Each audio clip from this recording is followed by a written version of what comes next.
All right, everybody. We've got a sliver of time again this week to get a CIRF report in. This one is a big freaking week, and it could go one of two ways: really freaking good or really freaking bad. How do we know which one it's going to be? Well, I'll explain, because we got a lot of careful energies that we've got to pay attention to. So listen up and make sure you stay for the solution slide. Couldn't be more important this week than ever. So get into your surf stance. We're going to surf the cosmic waves. And yet again, forgot something. I got my pointer focus now. Here's our solutions. Here's our influence slide. It's a triangulation. If you're new here or not, I have new symbols that I'm trying to include in this influence slide, and that's to help us understand where these influences are coming from. So what we're going to do is we take the I-Ching hexagram 58. That's what it turned out to be. And I got a story for that even when we get there.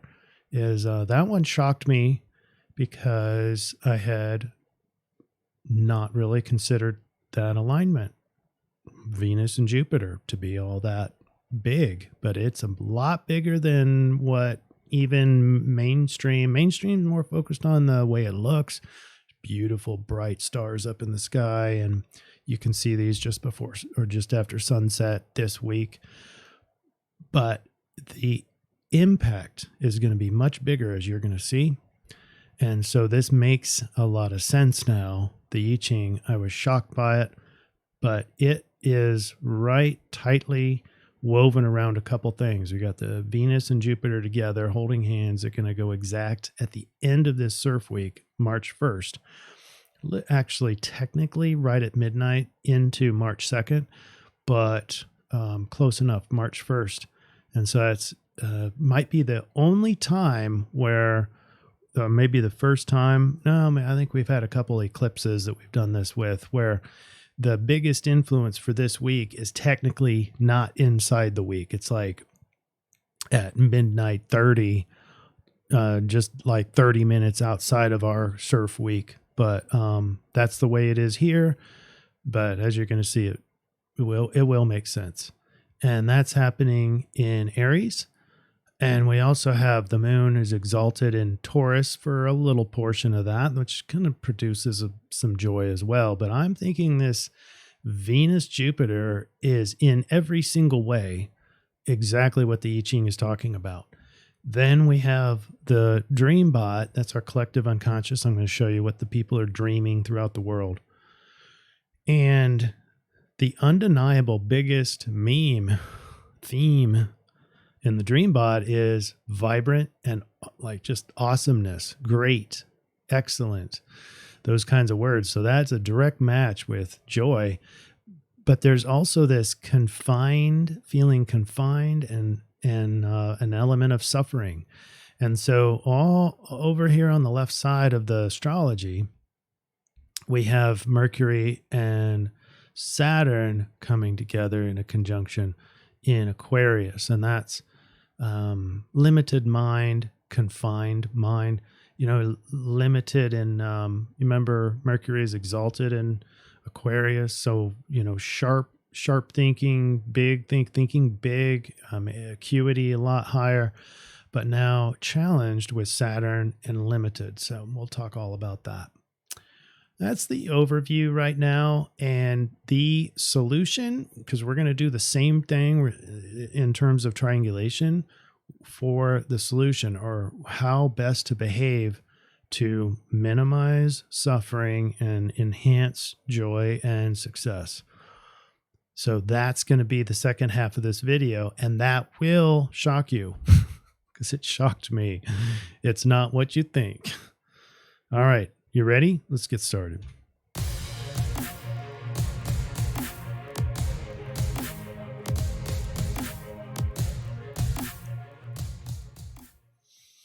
All right. And best comment goes to a tie over on Rumble. So shout out to all you Rumble folks. That's what our best comments came, not best, but well, I mean, good comments. We had great comments throughout everywhere, BitChute, Rumble, and YouTube, by the way. So thank you everybody for your comments. It was a tie between Not For Me to Say and Philly 369 Garden. And I would like to share a little bit of what Philly says. P.S. I share your shows and try to turn on others to your work through some of my live podcasts. Hope that is cool. And I'm cool with that, Philly. Thank you so much. I'm honored. So thanks for asking. But congratulations to Philly 369 Garden. And by the way, he has a show over there on Rumble. So look him up, and especially for gardening skills. And he's also a patriot. Not For Me to Say is definitely a patriot as well. So on to the astrology. Oh, wait. No, we got to do the Dreambot first. But as you can see here, these two images here are Jupiter and Venus. And they're in the same bit of sky, and they're going to get closer and closer together. We're going to talk about that after the Dreambot. So here's the Dreambot. Let's zoom in. And if you notice, I've got one of the memes, the biggest meme, or vibrance and awesomeness, is in pink. And there's a reason for that. It's just clearly a vibrant. It's got words like awesome and favorite and recommend and friendly and super and just these big words, right? Well, at the top, strange, it's 112 surge scale score, which is really high. Anything higher than 100 is super high. And so super high is the word Helen. I went for a long time looking for any news coming out about Helen and why that is in our Dreambot run. And the most common thing, the biggest, most consistent thing was this. It is Helen, some famous Helen Mirren. I'm not a Hollywood person, so I'm sorry that I botched that name up, but cuts a vibrant figure in a pink polo neck jumper and pinstripe trousers. It's the 73rd Berlin Film Festival. Okay. I don't know. I don't get into this stuff. This is the only thing I could think of, but it's pink, and pink is very, very vibrant. It, in some circles denotes like joy and big, vibrant, themes. And it even have the words vibrant figure in the description of this veteran actress. I'm sure all of you know who this is. I don't keep track of this stuff, but apparently it's important enough for the collective unconscious to think of that. So let's get back to our Dreambot run. So you have the pink is with Helen, who is vibrant, but more importantly, in our work with Jupiter and Venus together in Aries, it's big. It's big, joyful energy, right? It's even the word excessive could be included in there. We're going to talk more about that when we get the astrology. But we also have in the blue arrows that confinement and suffering and even forgotten is in there. And so I'm equating that with Mercury and Saturn in Aquarius. All right. So that's that. Let's get to the astrology. By the way, we have all direct. All planets are direct all month, and that includes the rest of February 2023, and that also includes March, as I take a quick look through there just to make sure. So we have all planets direct. We're looking at the very last week here, and that's going to tip us into just barely the first day of March. But up here, a big overview is we got the sun in Pisces. We have Mercury square Uranus, so changing our thoughts. We've been talking about that for a while. And remember when Mercury was retrograde, we had that issue still. So we can change our minds pretty quickly still, although that went exact on the 21st outside of our week. Most importantly is see, I'm pointing at it right here where the arrow is. This second line is Venus conjunct Jupiter.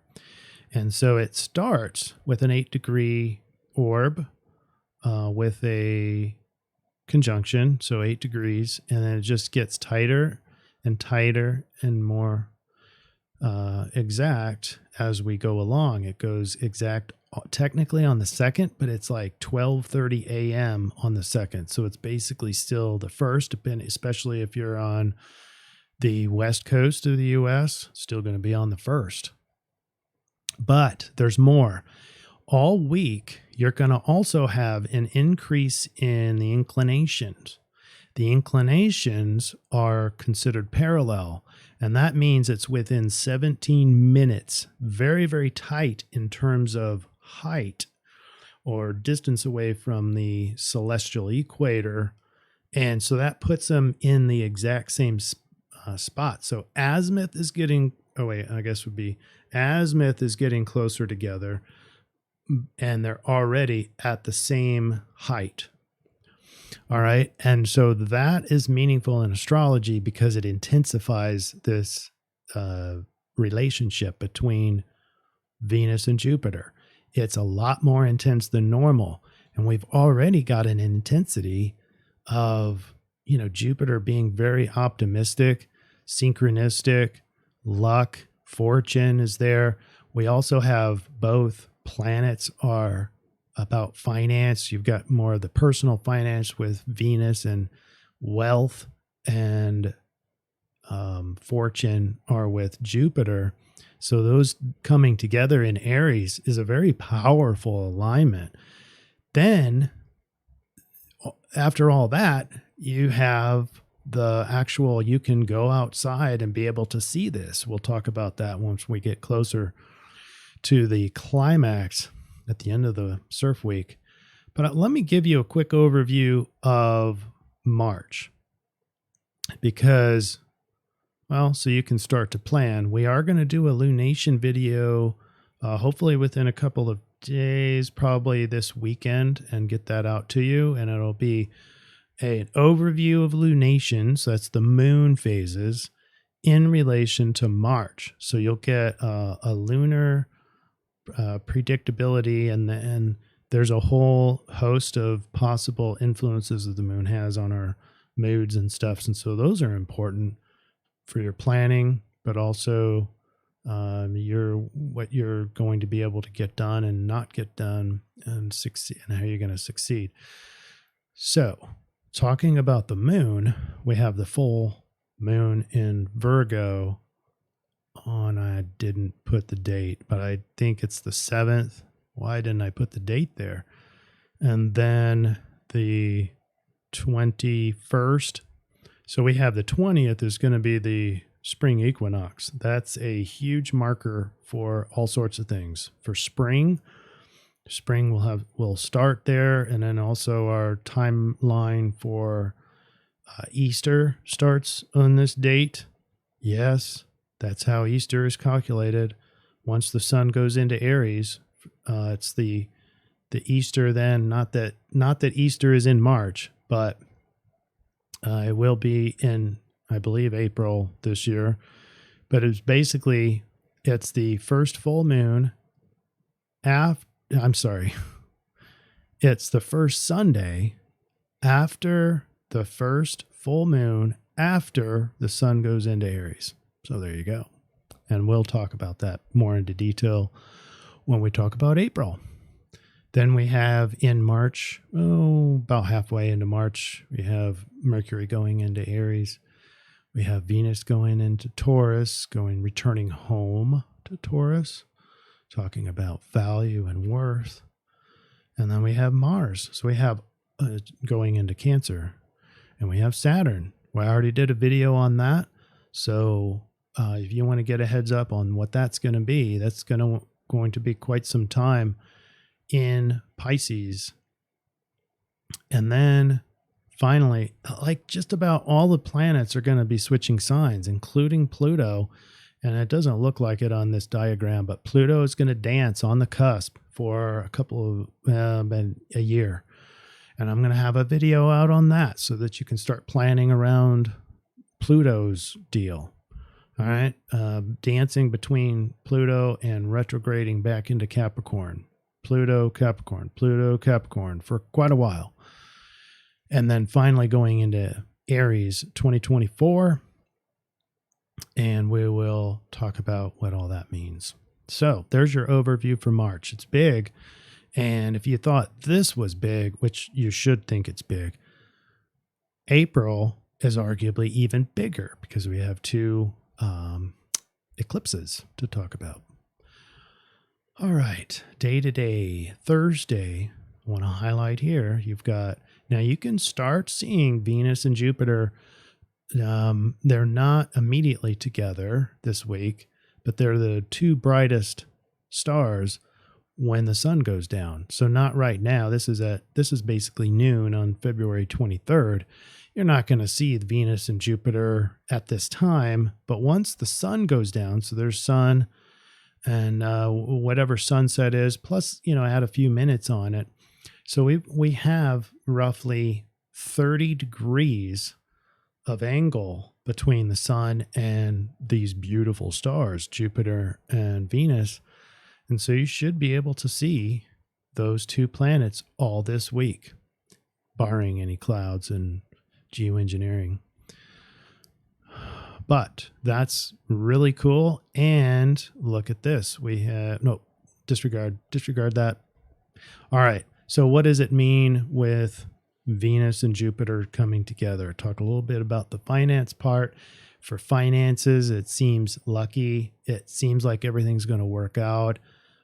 It is a good time to start something financial. And I think I would sway that more towards wealth generation rather than just personal finance. And what I mean by that is you've got Venus in detriment in Aries. That doesn't take a lot away from this alignment, but you need to realize that weakened Venus can be like spending too much, or, because Jupiter is a planet of excess and exaggeration. And so it can feel really good about maybe optimistic about how much money you have, and maybe you go overspending and then start creating some depression or some guilt or shame in yourself. So don't do that. Excess is here, and that can be a big risk for us. So we need to budget for this week, and that's a direct order because of these two planets representing money. So the best way to do that is to rationally look at your budget. And it's not a lot of spending per se, but your success with finance is going to be more along the lines of generating wealth sometime down the road. Not consuming a lot. That's too risky there. But other things are about creativity. Remember, Venus is very artistic, and Jupiter just having that feeling of, making a difference, but in a very passive way. It's not a very overly active planet. It just sort of, things just seem to work out, and you don't have to do much. And so one tendency is going to be excessive laziness is a risk this week. Doesn't mean one way or the other that you need to go do a bunch. We're going to talk about the solution, which it's not going to cover this. So just be balanced. Things will work out. Things will be synchronistic, maybe even lucky. There's going to be a vibrancy, just like we saw with that pink outfit. And, the person looked old, or the famous Helen looks old, which she arguably might be considered that, but she looks vibrant. And that's kind of the point in the archetype or in the metaphor with Venus and Jupiter is it's kind of refreshing, it's rejuvenating, it's youthifying, and it can be very indulgent. All right, on Friday now, as we click through these dates, just realize that Venus is getting closer to Jupiter. They're within 5 degrees here, 5+ degrees, but there are some other things to talk about.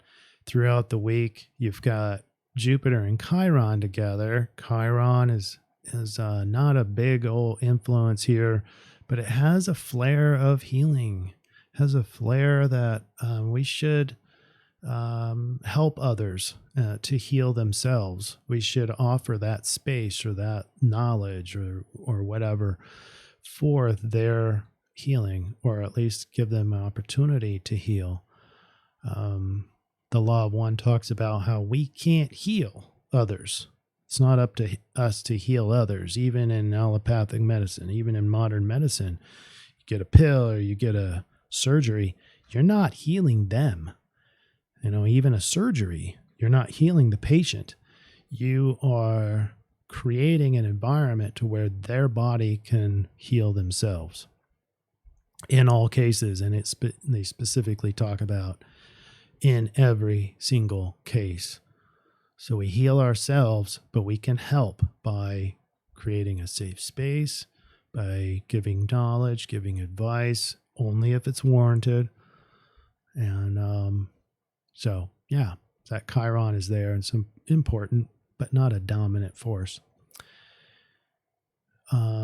We have, it's important as it's a waxing moon, and the moon now is exalted in Taurus, because these emotions, when Taurus hits in a healthy way, in a balanced way, and hits those five senses, it produces some big emotions, and you're going to feel those in endorphins and oxytocin, a neurotransmitter that really lights up the joy centers in the body.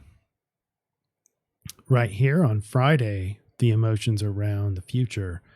And because Uranus is a lot future oriented too, you're going to have a lot of future in your emotions.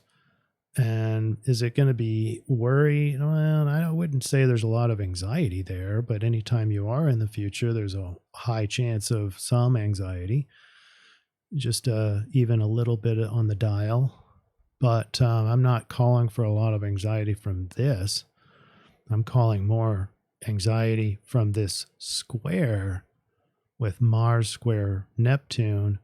And it's just starting. So it's tightening down, and it creates for a light tension in the air. This square is going to be hard to carry out your dreams, hard to make sense of, and it might be a pressure to escape on this. All right, Saturday. So here's where Mercury is approaching Saturn. They're about 7.5 degrees away, so it's just starting. And you're going to start to see, even though Mercury can be still strong, exalted, mind is strong, it's going to be challenged. And now the neat thing with Saturn on the other side of Saturn, mind, at least for a brief moment, like a degree or two in Aquarius, is going to feel probably a lot more sharpened by this challenge that's approaching, this constriction, kind of pessimistic in the head, if you will, because there's some roadblock there, some restriction on the way you think and communicate and travel.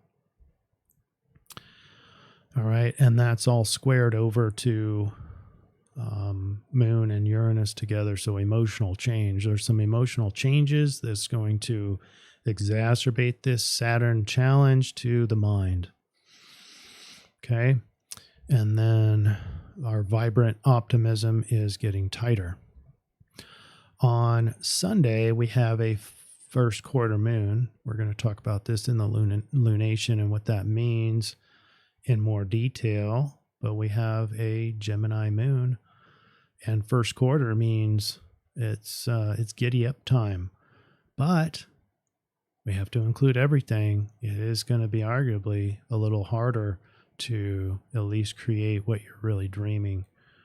So you might want to just stick with just rational stuff, because it's Gemini. Just pick what's rational. And the neat thing is, with Mercury and Saturn together, it could force you to really prioritize what's really important, and then just do those. You get out of the whole creating the dream and starting over. That ship has already sailed. You got the new moon has already happened. Should have already intended what to create during this lunar cycle. But there is a lot of tension and a lot of pressure, and that's going to create some energy for you to get some stuff done. So that's why I just focus on prioritizing and using that yang energy for just doing what's rational, what makes sense. Monday, 27th, we have hard to manifest your dreams, or there's that pressure to escape that's getting stronger because moon is now over Mars on this side, all square over to Neptune. Sun still in Pisces, so the dominant ego influence is togetherness, connectedness, possibly self-sacrificing. But there are a lot of other alignments, particularly this one getting a lot stronger, which is going to increase whatever joy that you might find from Sun in Pisces, is going to really accentuate that here. And now we're 2.5 degrees away, so getting very close and very strong. Now we introduce Venus parallel Jupiter. So this is Monday, the 27th. And it's getting closer in azimuth and also closer in elevation. They're coming together in both directions. All right, so extra strong. On Tuesday, the 28th, just 1.5 degrees away, there's a lot less tension in the air. We have ease with, we have trines with a limited mind or a challenged mind, a challenged, exalted mind. It's going to make this challenge easy to obliterate, easy to move through, right? And easy to access other rational type emotions to help you on your way. So Venus still parallel and that getting more powerful. And now I want you to put this on your calendar.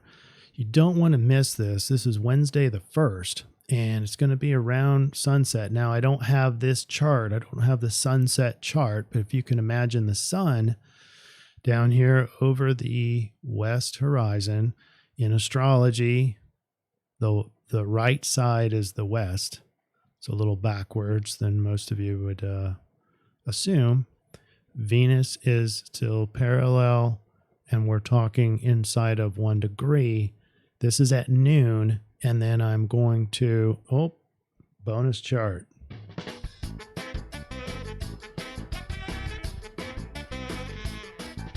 All right, and now I have to refine it. I don't know why Microsoft makes me do this. All right, here's our bonus chart. And this one is on March 2nd, just outside of our CIRF week by less than 35 minutes, or less than 36 minutes to be exact. Now this is daylight central savings time. So we have a time change in there somewhere, don't we? Maybe not. I don't know why that daylight savings time changed. Okay, that confuses me already. I can't think on the fly here for this. I don't know when the time change is. It's not going to be during the week. This is still, so Wednesday. So this is Thursday, March 2nd at 12:35 a.m., but daylight savings time. I don't know which way that might be. 1:35. I can't do that math in my head.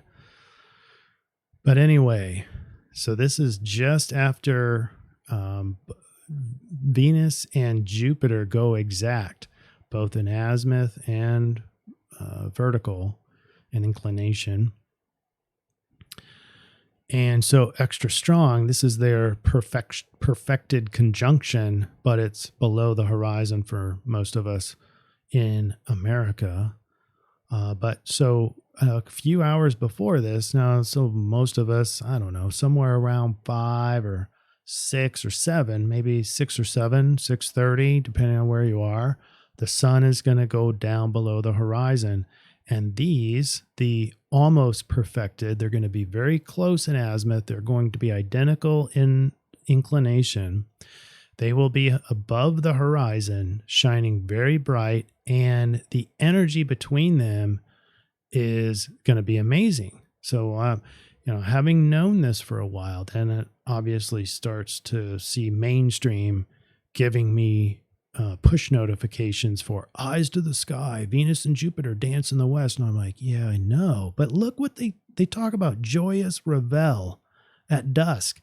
So the long story of this, this I-Ching reading that talked about joy, did this week and a half ago, and knew that the I-Ching was talking about joy. And then just this week, so I think this one came out 20th of February, and talking about the joyous revel at dusk. And basically the two brightest things in the sky are going to be right there, visible, and then energetically going to be on top of each other. It's going to be right freaking together. That joy energy is, and these people are just talking about how it looks, but the energy of it's going to be spectacular, and it's going to be big, really freaking big. Absolute beauty in the night sky. And I had those pictures. Well, I had them. So here is the I-Ching, and it's 58, joy. Happiness is rising from within and spreading out into the world. And that's kind of includes some Pisces in there too, which is relevant. Hasn't been really discussed because this is such a dominant influence. Joy comes into the world through gentle means, but springs from a solid sense of self. The power of joy should not be underestimated. True joy is a beacon to the world. So it is emanating, and think of this metaphor, beacon. You're going to see that beacon just after sunset all this week. So go out there every night, every evening, and wait for it. You can have the sun just tip down below, and you'll start to see Venus and Jupiter in the night sky. And those will get closer and closer as we go along this CIRF week. Line 1 says, living a life of quiet, self-contained joy is the height of good fortune. Take your pleasures when you will. What could be better? So it is kind of a, I hate to say it, right, as a practical doing achiever myself, but it's Jupiter just makes it happen. There's not much you have to do. But if it gets excessive, it can be excessive laziness. And then line 4 says, when a variety of pleasures abound, it furthers you to be decisive. Choosing the higher desire brings fulfillment, while passionate self-indulgence increases suffering. So indulgence, it's the overindulgence is going to be the biggest risk this week. It's the easiest probably to do. So my advice is, spoiler alert, when we talk about the solutions, it's going to be about crisis, right? So do not make a crisis for yourself by being overindulgent, okay? And here's the energy graph. Overall, you're going to see this Venus and Jupiter in both directions, in both azimuth and inclination, starting kind of low, but beautiful in the sky nonetheless. But those are going to come together, and the energies are going to get even stronger, the strongest, just after Wednesday midnight. The midnight between March 1st and March 2nd, which tips into our next CIRF report. But this is the biggest energy, and it's going to get stronger and stronger. So let's finalize this, and let's give you the overview and the what am I trying to say? The summary for the influence.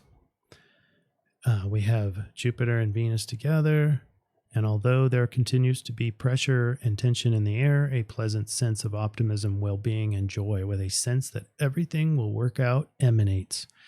The vibrant Jupiter-Venus alignment will start being hinted early in the week and gets magnitude stronger each day until the crescendo at midnight between March 1st and 2nd. Remember, watch out for excessive optimism that makes one lazy, overconsumes, overspends, overeats, etc. Do not create a crisis for yourself with the excess. It's okay to feel the joy, okay to feel the vibrance. It's okay to even just sit around and rejuvenate in it and get creative or whatever. But it's any excess there. All right.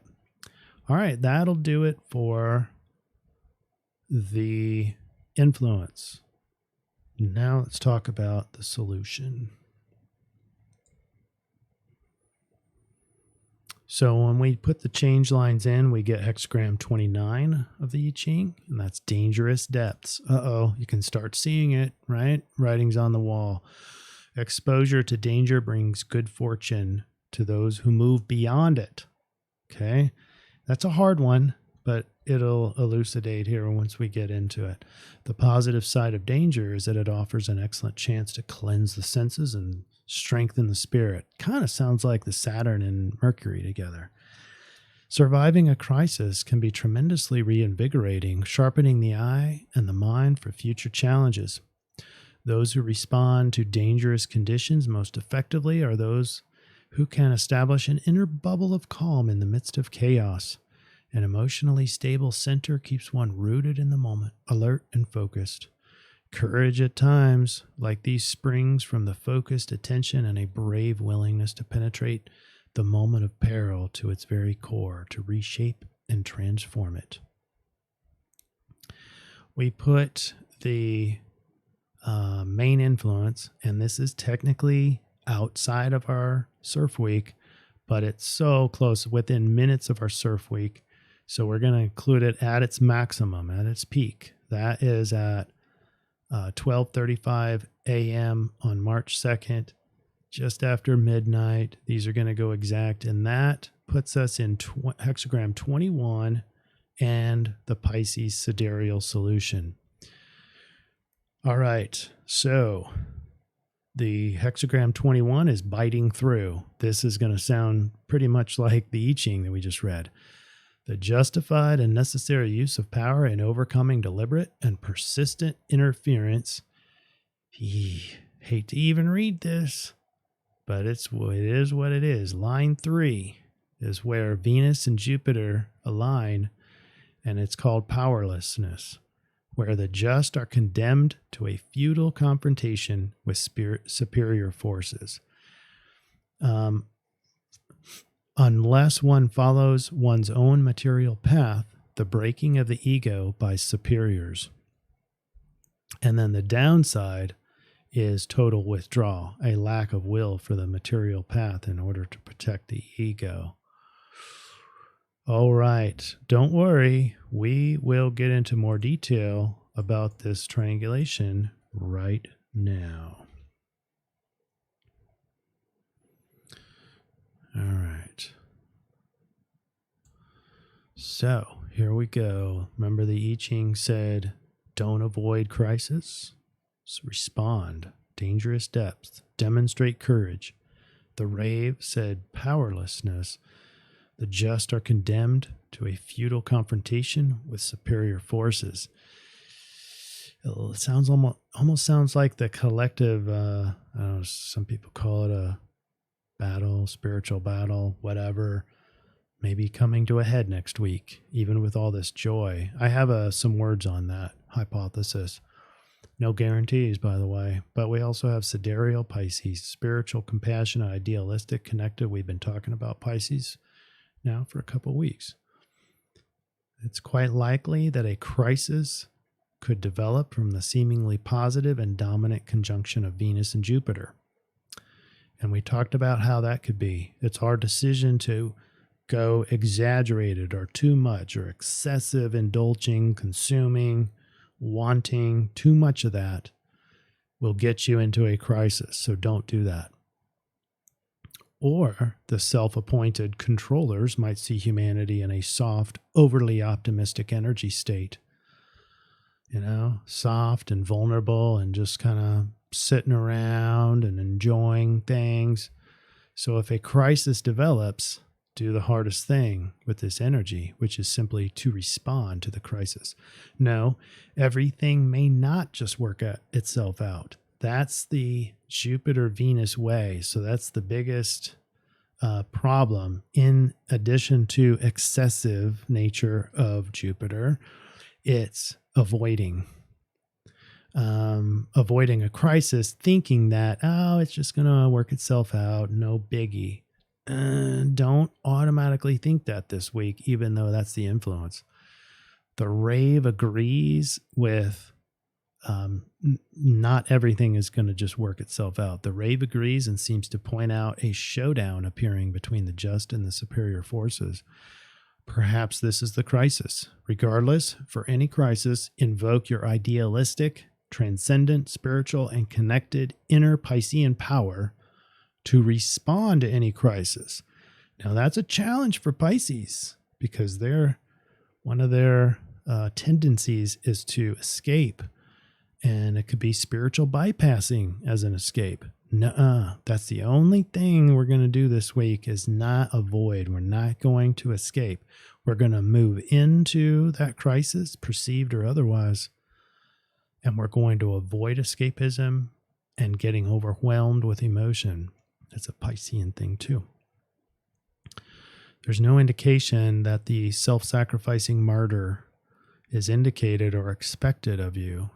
So, if you have an urge to do more self-sacrificing for the crisis, if there is one, make sure you spend just a little bit of pause to make sure that you're not just doing the Piscean automatic sacrifice myself for the greater of the whole. There's no indication that martyr archetype is warranted this week. So I'll just keep it at that. So avoid that response too. So initially, you may have to do stuff for others for their crisis, but it doesn't have to be a martyr stance. You don't have to take one for the team necessarily. Now, it might be the right response for you personally in your individual situation, but it's not just a broad brush, hey, everyone be the martyr. No way. Display courage and find the power to overcome. You can use that big emotion that Pisces has to do that. The phrase that I'd like to use this week for myself is I win in all crises by holding up love and light. Period. And not bending from that. Keeping my candle of love lit and not letting it be blown out or extinguished in any way. And that's not avoidance. So I can move into and respond to the crisis with my flag or with my sword of love and light, if that's such a thing. I don't know. You guys can judge that, and you're welcome to give me some advice on that. But the biggest protector is love. So you can take that one to the bank.